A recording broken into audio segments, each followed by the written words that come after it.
Nice to be here with you, and thanks for coming out. So some of you may know me as the guy who's dived into thousands of grocery store dumpsters to raise awareness about how much food is going to waste. You might also know me as the guy who landed in a far-off country with no money, with just the clothes on my back and my passport, on a mission to make it home on the kindness of others and show the world that people are good. Or you might know me as the trash man, from a project where I spent an entire month living like the average American, but wearing every piece of trash that I created to make a visual of how much garbage just one person creates in a month. You might also know me as the guy who has just 111 possessions to his name, or the guy who lived in a 50-square-foot tiny house in San Diego. So I do a lot of extreme adventures and activism campaigns to catch the mainstream media's attention, catch people's attention, and get them to stop and think about important social and environmental issues. But what most of you probably don't know is that I haven't always been this way. I haven't always had a desire to have a positive impact on the world or be the change that I wanted to see in the world. So let's rewind about 10 years. This is me during college. And now, for those of you who don't know what this is a duck bong. So it's like a beer bong, except it's an ornamental plastic lawn duck, and you cut the foot off, you cut a hole in the beak, and you can fit about 5 beers in there. This was my passion during college. I was partying, chasing women, very much into material possessions and money. And so I had a part-time job during college, and that was basically talking to every girl that I saw. And when I wasn't successful, I found things like unlucky Christmas trees to be my mate for the night. So my Sunday routine was that I would spend 2 hours shining my car, making sure that it looked as good as possible, and my goal was to be a millionaire by the time that I was 30 years old. These were my focuses in life.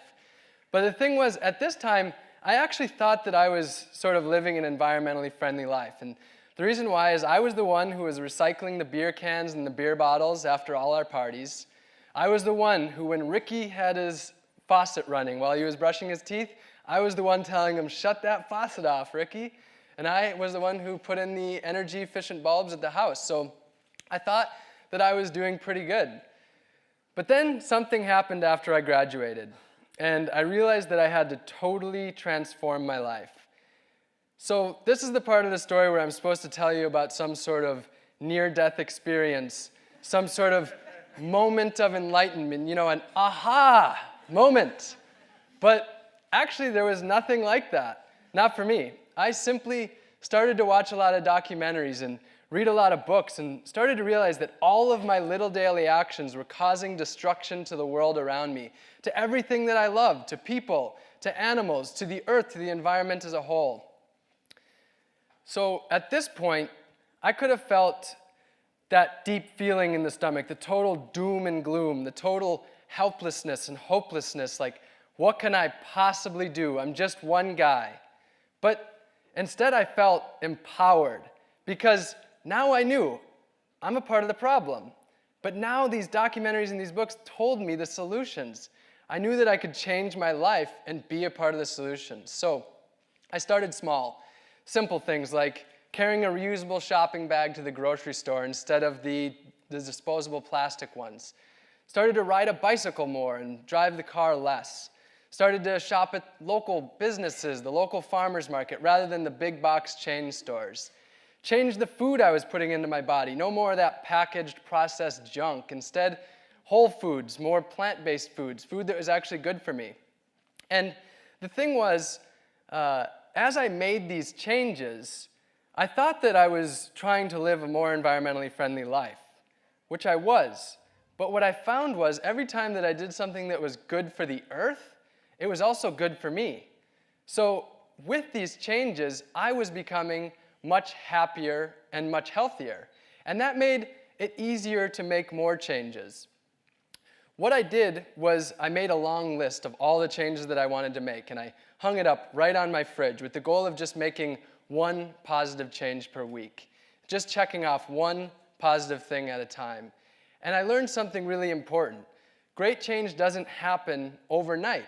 It starts with one small change, and then another change, and then another change, and another. And these changes are basically bricks in the foundation to a more environmentally friendly life. And those things that in the past seemed like impossible feats, seemed like giant leaps, well, once you build that little foundation, they just become another step. So after about 2 years, I had made about 100 positive changes in my life. That's one change a week for 2 years. So I started to really feel like I was becoming the change that I wanted to see in the world. But I felt like I needed to do more and show this way of life to more people and inspire more people to live a more environmentally friendly life. Now keep in mind, at that time, I had no social media following, not one person. I didn't even have a website. And of course, no media was reporting on what I was doing. So I came up with a crazy idea. I was going to bike across the United States on a bamboo bike, leaving no impact, no negative environmental impact whatsoever. That way I'd be living sustainability to the extreme while bringing this message to everybody that I met along the way. In order to do that, I had to set basic ground rules for all of the aspects of sustainable living: food, water, energy, waste, and transportation. The things that we deal with on a daily basis, whether we realize it or not, and that cause environmental destruction. So for food, the rule was I could only eat local, organic, unpackaged food, which basically meant almost nothing that you could get at a typical grocery store. So actually, across the state of California, that was fairly easy because they produce about half of the United States food. But once I got out of there, I learned the term food desert. And that's a place where there's no access to healthy food. So I made one exception. And that was that I could go dumpster diving. Now, I probably would have felt like you the first time, nervous, what are people going to think about me, and just the ego. I felt that ego. I'm going to eat something out of a dumpster. But I went up to the dumpster, and I looked inside, and sure enough, it was full of perfectly good food. It was basically a treasure chest. And the first thing that I ever ate out of a grocery store dumpster was a still frozen half-gallon of Moose Tracks ice cream. And I didn't have a spoon with me that day, so I just dug in with my sunglasses and ate it right there on the spot. After that point, dumpster after dumpster after dumpster was filled with perfectly good food. But I wasn't about to tell people about it. And here's why. There was a girl who I was very much in love with back in San Diego. We weren't together, but I was madly in love with her. We talked on the phone, and she told me, whatever you do, don't tell anybody that you're dumpster diving. So I didn't for a little while, but we'll get back to that. For water, I could not use water from on the grid for the entire summer. So that would mean no taking a shower, turning on a faucet, using a flush toilet, any of these ways that we're accustomed to using water on a daily basis. Instead, I got my water from lakes and rivers and rain, and I purified it so that I could drink right out of the natural sources of water.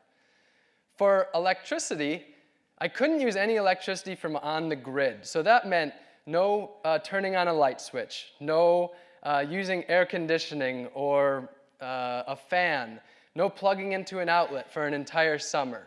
If I wanted to go into a store that had automatic doors, I had to wait till someone walked in and then hop in behind them. And by stripping my life back to the ultimate basics, only then was I able to start understanding how my actions affected the world around me. And I started to realize how I was using electricity at every moment of the day. For trash, the rule was I had to carry every piece of trash that I created all the way across the country with me. So if I had a candy bar or a bag of potato chips, let's say, in California, that meant that wrapper had to come all the way to the finish line with me. In 104 days, I managed to just create 2 pounds of trash, which is what the average person creates by about 1 o'clock in the afternoon on any given day. And of course, for transportation, the rule was no fossil fuels to cross the country. I could only use human power cycling. As you can imagine, 104 days of living sustainability to the extreme really ingrained this way of life, this philosophy into me. So when I got back to San Diego, I continued making more positive changes, but I really ran into a barrier.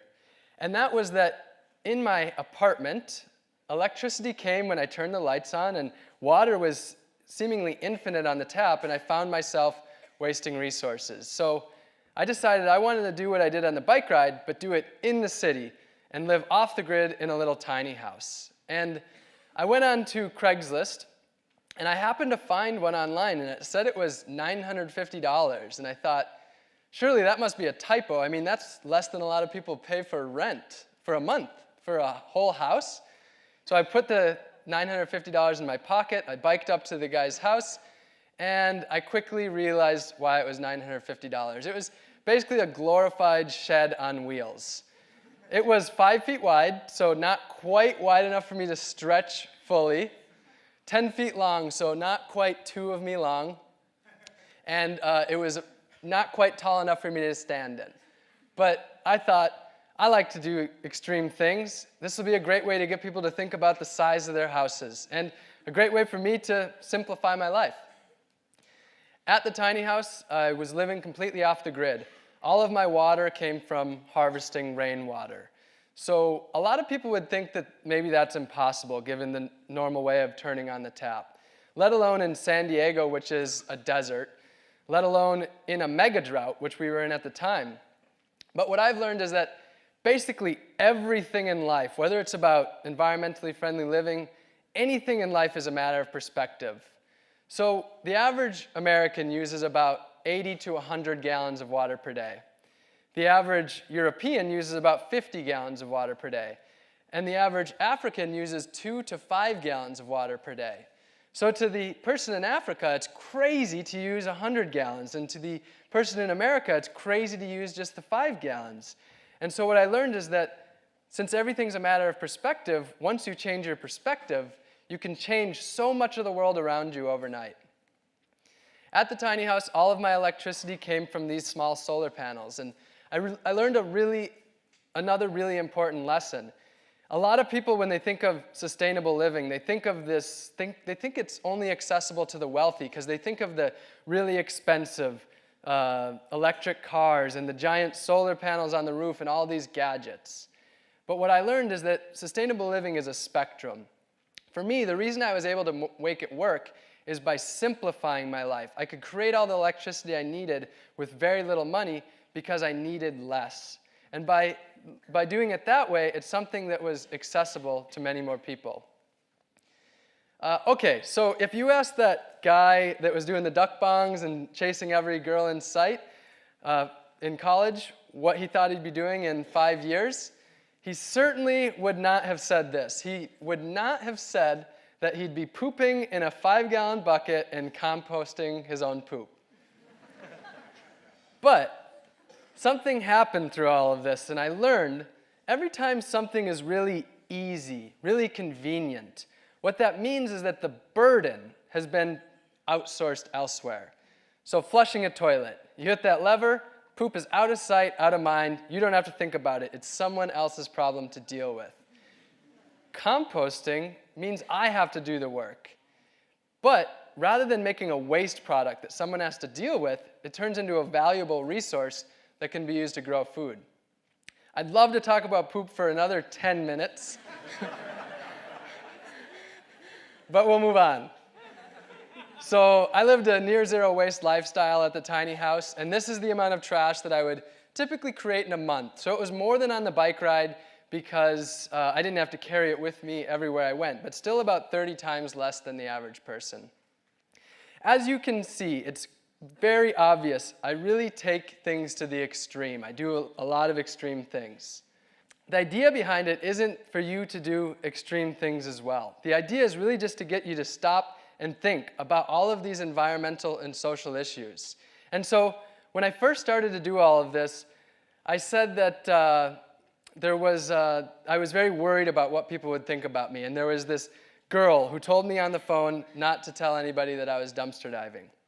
Well, here we are, hosting a food waste fiasco. We have now been together for about 2.5 years, and she doesn't get in the dumpster with me, but she'll stand next to it, and I pass the food out to her. And this is proof that you can eat the trash and have the girl too.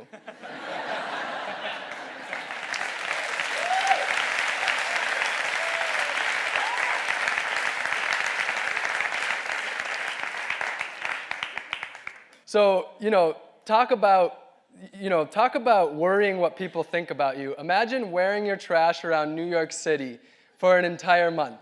What would people be thinking about you? I have always believed that as individuals, each one of our actions matter, and that each one of us can have a positive impact on the world. Sure, we're all 1 in 7 billion, but I truly believe that our actions matter. But never did I feel it as strong as till the last day of this project, when I was sitting there covered in trash, and I started thinking, imagine, this is how much trash one person creates in a month. Now imagine 1 year. Imagine 10 years. Imagine a lifetime. In one lifetime, you can create a small mountain worth of trash, or no mountain of trash to leave behind for future generations at all. Proof that our actions as individuals really do matter and can make a hugely positive impact. So, the point of all this isn't for you to run out of here wanting to wear all of your trash or dive into every dumpster you see or own just 111 possessions. The point is, what can we all do as individuals to have a positive impact on the world around us? So, I've got a challenge for you. Remember how I said when I first started all of this, what I did is I made a long list of changes that I wanted to make in my life. I hung it up right in the kitchen with the goal of checking off just one thing a week. Well, my challenge for you is to take out a piece of paper. Think of one positive change that you can make, just one. Write that down on that piece of paper, and when you get home, hang it up right there in your kitchen, wherever you see every day. And then make that change. Once you've made that change, make another. And when you've done that, make another. And then another, and another, until you become the change that you wish to see in the world. Thank you, and enjoy.